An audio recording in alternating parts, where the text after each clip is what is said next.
कहानी शुरू होती है एक एनिमल शेल्टर से, जहां हमारा मेन कैरेक्टर सेठ काम करता है। पहले ही सीन में हम सेठ को देखते हैं। वो एक जर्मन शेफर्ड कुत्ते के साथ बहुत प्यार से पेश आ रहा है। उसके चेहरे पर एक सुकून है, एक अपनापन जो शायद इंसानों से उसे नहीं मिलता। लेकिन ये खुशी ज्यादा देर नहीं रहती। शेल्टर का वेटरनेरियन उसे बताता है कि इस कुत्ते को अब इथेनाइज करना होगा, यानी मौत की नींद सुलाना होगा, क्योंकि कोई उसे अडॉप्ट नहीं कर रहा। सेठ का चेहरा उतर जाता है। वो बेबसी से उस कुत्ते को देखता है। वेट कहता है, तुम ही इसे अडॉप्ट कर लो, तुम इसे इतना पसंद करते हो। लेकिन सेठ दुखी आवाज में जवाब देता है कि उसकी बिल्डिंग में पालतू जानवर रखना मना है और उसकी तनख्वाह सिर्फ $9 पर घंटा है। यहीं से हमें सेठ की जिंदगी की पहली झलक मिलती है। वो एक अकेला फाइनेंशियली स्ट्रगलिंग आदमी है जो जानवरों से तो मोहब्बत करता है, लेकिन अपनी जिंदगी में खुशियां बहुत कम है। अगले ही पल मूवी हमें सेठ का घर दिखाती है, एक छोटा सा साधा सा अपार्टमेंट जहां वो बिल्कुल अकेला रहता है। उसकी जिंदगी में तन्हाई के सिवा कुछ नहीं। एक दिन सेठ बस में सफर कर रहा होता है। उसकी नजर एक लड़की पर पड़ती है जो अपनी सीट पर बैठी डायरी में कुछ लिखने में मग्न है। ये है हॉली। वो इतनी खूबसूरती से, इतने फोकस के साथ लिख रही है कि उसे आसपास की दुनिया की कोई खबर नहीं। सेठ उसे देखता है और बस देखता ही रह जाता है। ये पहली नजर का प्यार था, या शायद एक जुनून की शुरुआत। हॉली अपनी ही दुनिया में गुम है। उसे एहसास तक नहीं होता कि कोई उसे इस तरह देख रहा है। सेठ को याद आता है कि ये लड़की उसके हाई स्कूल में भी थी। उस दिन के बाद सेठ की जिंदगी का मकसद ही बदल जाता है। वो हॉली के बारे में ऑनलाइन रिसर्च करना शुरू कर देता है। घंटों तक उसके सोशल मीडिया प्रोफाइल्स को देखता रहता है, उसकी तस्वीरों को, उसके पोस्ट्स को। वो अपने कमरे में अकेला आईने के सामने खड़े होकर हॉली से बात करने की प्रैक्टिस करता है। हाय हॉली, कैसी हो? तुम्हें याद है मैं सेठ? लेकिन हर बार वो घबरा जाता है। उसके अंदर इतनी हिम्मत नहीं कि वो जाकर उस लड़की से बात कर सके जिसे वो दिन रात अपने ख्यालों में सोचता है। सेठ अपने एक कोवर्कर नेट से इस बारे में सलाह लेता है। नेट,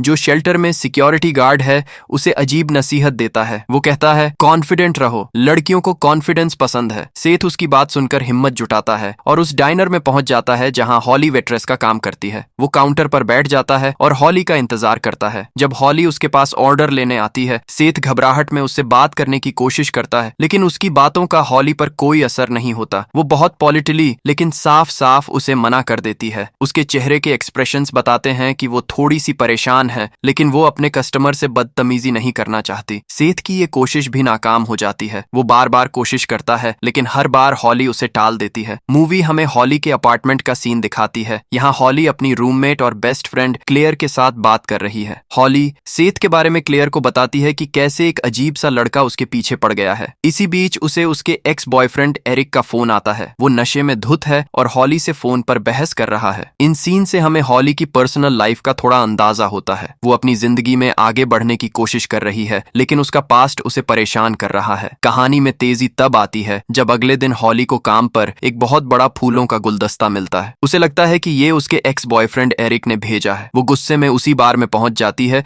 जहां एरिक काम करता है। वो उस पर चिल्लाना शुरू कर देती है और तभी वहां सेठ आ पहुंचता है। वो चुपचाप एक कोने से ये सब देख रहा था। हॉली जैसे ही सेठ को देखती है, उसका गुस्सा 7वें आसमान पर पहुंच जाता है। उसे समझ आ जाता है कि ये फूल सेठ ने भेजे हैं और वो उसका पीछा कर रहा है। वो चिल्लाती है, तुम यहाँ क्या कर रहे हो? मेरा पीछा करना बंद करो। इतने में वो गुस्से से अपना बैग सेठ के मुंह पर दे मारती है। बैग में रखा सारा सामान जमीन पर बिखर जाता है, उसकी डायरी, उसके पेन्स, सब कुछ। इससे पहले कि कोई कुछ समझ पाता, हॉली का एक्स बॉयफ्रेंड एरिक आगे बढ़ता है और सेठ को मारना शुरू कर देता है। वो सेठ को घूंसों और लातों से मारता है। लेकिन यहाँ एक बहुत अजीब चीज होती है। सेठ मार खाते हुए दर्द से कराहने के बजाय हंसने लगता है। उसके चेहरे पर एक अजीब सी पागलपन वाली मुस्कुराहट आ जाती है, जैसे उसे इस दर्द में मजा आ रहा हो। इस चोस और लड़ाई झगड़े के बीच जब सबका ध्यान एरिक और हॉली पर होता है, सेठ चुपके से जमीन पर पड़ी हॉली की डायरी उठा लेता है और वहां से निकल जाता है। अब सेठ के पास वो चीज है जो हॉली की जिंदगी का राज है,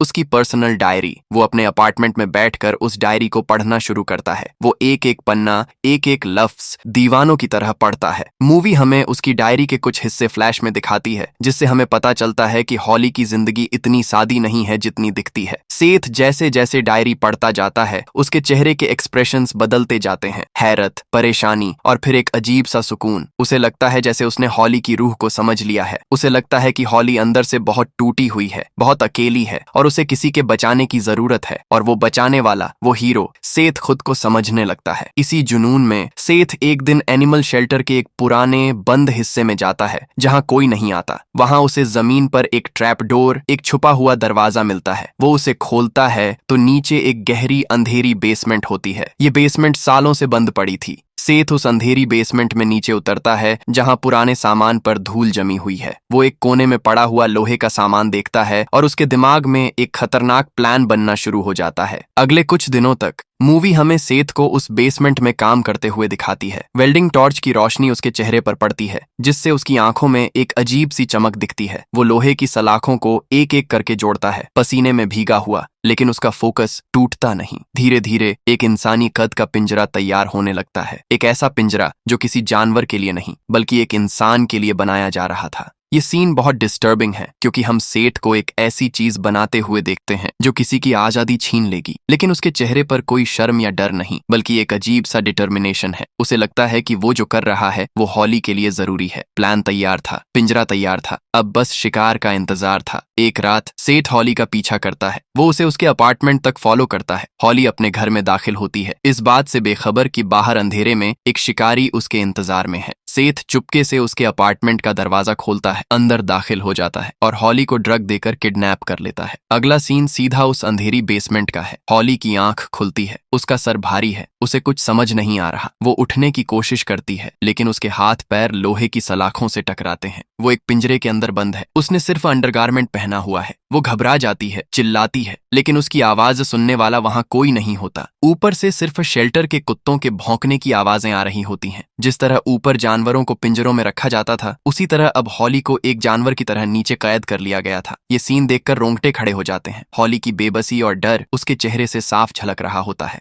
पिंजरे में कैद हॉली शुरू में वही करती है जो कोई भी इस सिचुएशन में करेगा। वो रोती है, चिल्लाती है, सेठ से मिन्नतें करती है कि उसे जाने दे। इस दौरान हम एक अजीब चीज देखते हैं। हॉली पिंजरे में अकेली ही अपनी दोस्त क्लेयर से बातें कर रही है, जैसे क्लेयर उसके सामने ही बैठी हो। ये हमारे लिए पहला हिंट होता है कि शायद क्लेयर सिर्फ हॉली के दिमाग में है, एक हेलुसिनेशन है, एक जरिया है जिससे हॉली इस मुश्किल सिचुएशन से डील कर रही है। थोड़ी देर बाद सेठ बेसमेंट में आता है। वो अपने साथ खाना और पानी लाता है। उसके चेहरे पर गुस्सा या नफरत नहीं बल्कि एक अजीब सी मोहब्बत है। वो हॉली से कहता है, मैं तुमसे प्यार करता हूँ हॉली, मैं यहाँ तुम्हें तकलीफ देने नहीं बल्कि तुम्हें बचाने के लिए लाया हूँ। हॉली उसकी बात पर चिल्लाती है, बचाने? किससे बचाने? तुम पागल हो गए हो। सेठ मुस्कुराता है और उसकी डायरी हवा में लहराता है। वो कहता है, मैंने तुम्हारी डायरी पढ़ी है, मैं सब कुछ जानता हूँ। मैं जानता हूँ कि तुम अंदर से कितनी टूटी हुई हो। मैं तुम्हें उन सब चीजों से बचाना चाहता हूँ जो तुम्हें तकलीफ देती हैं। और फिर कहानी का सबसे बड़ा ट्विस्ट आता है। सेठ डायरी का वो पन्ना खोलता है जिसमें क्लेयर का जिक्र होता है। वो हॉली को उसकी अपनी लिखी हुई कहानी सुनाता है। तुमने लिखा है कि तुम्हारी दोस्त क्लेयर का तुम्हारे एक्स बॉयफ्रेंड एरिक के साथ अफेयर था। एक दिन जब तुम और क्लेयर गाड़ी में जा रही थी, तुमने जानबूझकर गाड़ी एक ट्रक से टकरा दी। एक्सीडेंट के बाद क्लेयर जिंदा थी, लेकिन तुमने उसे जमीन पर पड़ा छोड़ने के बजाय शीशे के टुकड़े से उसका गला घोंटकर उसे मार दिया ताकि ये एक एक्सीडेंट लगे। ये सुनकर हॉली के चेहरे का रंग उड़ जाता है, लेकिन वो फौरन खुद को संभाल लेती है। वो जोर से हंसती है और कहती है, ओह कम ऑन, ये सिर्फ क्रिएटिव राइटिंग है। मैं एक राइटर बनना चाहती हूँ, मैं ऐसी कहानियां लिखती रहती हूँ। सेठ उसकी आंखों में देखता है और कहता है, हाँ तुम बहुत अच्छी राइटर हो, इतनी अच्छी कि तुम्हारी कहानी बिल्कुल असली लगती है। मैंने चेक किया, सब कुछ सच है।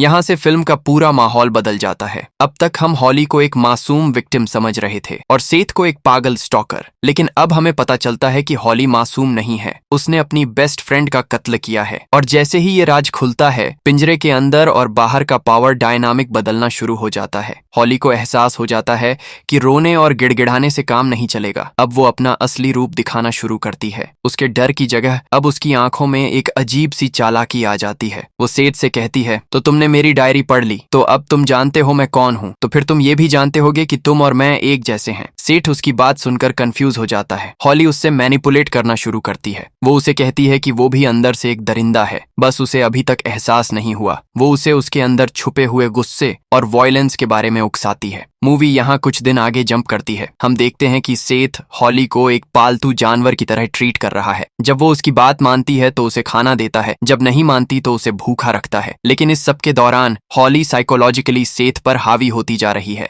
वो उसके दिमाग के साथ खेल रही है, उसके इमोशंस को कंट्रोल कर रही है। पिंजरे में कैद होने के बावजूद अब वो सेथ को अपने इशारों पर नचा रही है। अब ये किडनैपिंग का खेल नहीं बल्कि दिमागी जंग बन चुका था। यहाँ कहानी एक बहुत ही इंटरेस्टिंग मोड़ लेती है। जिस शिकार को सेठ ने कैद किया था वो अब उल्टा शिकारी पर ही जाल डाल रही है, और खूनी खेल सेठ और हॉली के इस अजीब रिश्ते में एक नया मोड़ तब आता है जब सेठ का को-वर्कर नेट अचानक से उस बेसमेंट में आ पहुंचता है। नेट को सेठ पर कुछ दिनों से शक हो रहा था। उसे सेठ का बिहेवियर अजीब लग रहा था और वो उसका पीछा करते करते आखिरकार उस जगह तक पहुंच गया जहां सेठ ने हॉली को कैद कर रखा था। जैसे ही नेट बेसमेंट में दाखिल होता है और हॉली को पिंजरे में देखता है, उसके होश उड़ जाते हैं। वो सेठ पर चिल्लाता है, ये क्या है सेठ, तुम पागल हो गए हो? हॉली, जो अब तक एक डरी हुई कैदी का नाटक कर रही थी, फौरन सिचुएशन को समझ जाती है। अगर नेट यहाँ से बाहर निकल गया तो हॉली का राज भी खुल जाएगा। हॉली अपना खेल शुरू करती है। वो नेट का ध्यान सेठ से हटाकर अपनी तरफ खींचती है। वो उसे बहुत सेडेक्टिव आवाज में बात करना शुरू करती है। वो उसे कहती है, तुम कितने स्ट्रांग हो, तुम मुझे यहाँ से बचा सकते हो। नेट उसकी बातों में आ जाता है और पिंजरे के पास आता है, और जैसे ही नेट का ध्यान भटकता है, हॉली आंखों ही आंखों में सेठ को इशारा करती है। उसकी आंखों में एक ही पैगाम होता है, इसको खत्म कर दो। सेठ, जो अब हॉली के कंट्रोल में पूरी तरह से आ चुका था, बिना सोचे समझे पास पड़ा एक भारी सिंडर ब्लॉक उठाता है और पूरी ताकत से नेट के सर पर दे मारता है। 1, 2, 3 वो मारता जाता है जब तक नेट की खोपड़ी टूट नहीं जाती। ये एक बहुत ही ग्राफिक और हॉरिफाइंग सीन है। सेठ, जिसने कभी एक जानवर को भी तकलीफ नहीं दी थी, अब एक इंसान का कातिल बन चुका था, और ये कत्ल उसने हॉली के कहने पर किया था। अब बेसमेंट में एक लाश पड़ी थी। सेठ घबरा जाता है, उसके हाथ कांपने लगते हैं, लेकिन हॉली बिल्कुल शांत रहती है। अब वो इंचार्ज थी। वो पिंजरे के अंदर से सेठ को इंस्ट्रक्शंस देना शुरू करती है। घबराओ मत सेठ, हम इसे संभाल लेंगे, जैसे मैंने क्लेयर को संभाला था। वो सेठ को बताती है कि लाश को कैसे टुकड़ों में काटना है, कैसे उसे ठिकाने लगाना है ताकि कोई सबूत न बचे। सेठ एक रोबोट की तरह उसके सारे ऑर्डर्स फॉलो करता है। जिस आदमी ने हॉली को कैद किया था, अब वो खुद हॉली का कैदी बन चुका था, बस पिंजरे के बाहर। कुछ दिन बाद पुलिस नेट के गायब होने की तहकीकात करने एनिमल शेल्टर आती है। वो सेठ से सवाल जवाब करते हैं। सेठ बहुत ज्यादा घबराया हुआ होता है, उसके चेहरे पर डर साफ दिख रहा होता है, और वो पुलिस के सवालों का ठीक से जवाब नहीं दे पाता। पुलिस को उस पर शक हो जाता है। जब सेठ ये बात हॉली को बताता है तो हॉली उसे कहती है, तुम्हें अपनी मोहब्बत साबित करनी होगी सेठ। तुम्हें कुछ ऐसा करना होगा जिससे मुझे यकीन हो जाए कि तुम सिर्फ मेरे हो। सेठ पूछता है, क्या करूं मैं?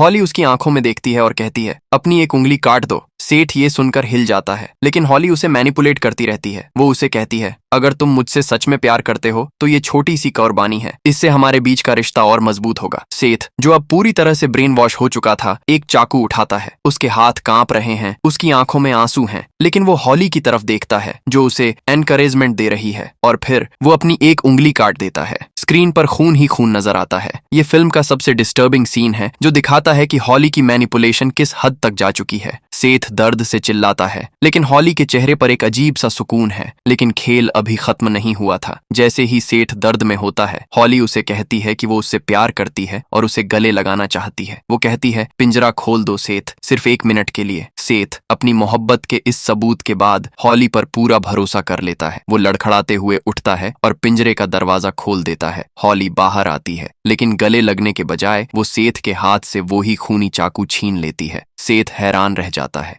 हॉली चाकू अपनी गर्दन पर रखती है और कहती है, मैं अब ये सब और बर्दाश्त नहीं कर सकती, मैं खुद को मार दूंगी। सेठ उसे रोकने के लिए आगे बढ़ता है, लेकिन जैसे ही वो पास आता है, हॉली चाकू अपनी गर्दन से हटाकर एक झटके में सेठ की गर्दन पर चला देती है। सेठ की गर्दन से खून का फव्वारा निकलता है और वो जमीन पर गिर जाता है। हॉली उसके ऊपर खड़ी उसे देखती रहती है। उसकी आंखों में नफरत नहीं बल्कि एक जीत की चमक होती है। यहाँ एक बड़ा टाइम स्किप लेती है। हम देखते हैं कि कुछ अरसा गुजर चुका है। हॉली अपनी नॉर्मल जिंदगी में वापस आ चुकी है। वो अपने एक्स बॉयफ्रेंड एरिक के साथ वापस रिलेशनशिप में है, और सबसे हैरान करने वाली बात, उसकी वो क्रिएटिव राइटिंग वाली डायरी अब एक किताब की शक्ल में पब्लिश हो चुकी है। उसने अपने सारे कत्ल और जुर्म को एक फिक्शन की कहानी बनाकर दुनिया के सामने पेश कर दिया है। उसका चेहरा बिल्कुल इमोशनलेस रहता है। और फिर आता है फिल्म का आखिरी और सबसे चिलिंग सीन। हॉली रात के अंधेरे में एक सुनसान सुनसान वेयरहाउस में जाती है और वहाँ एक कोने में एक पिंजरा रखा है। उस पिंजरे के अंदर सेठ बंद है,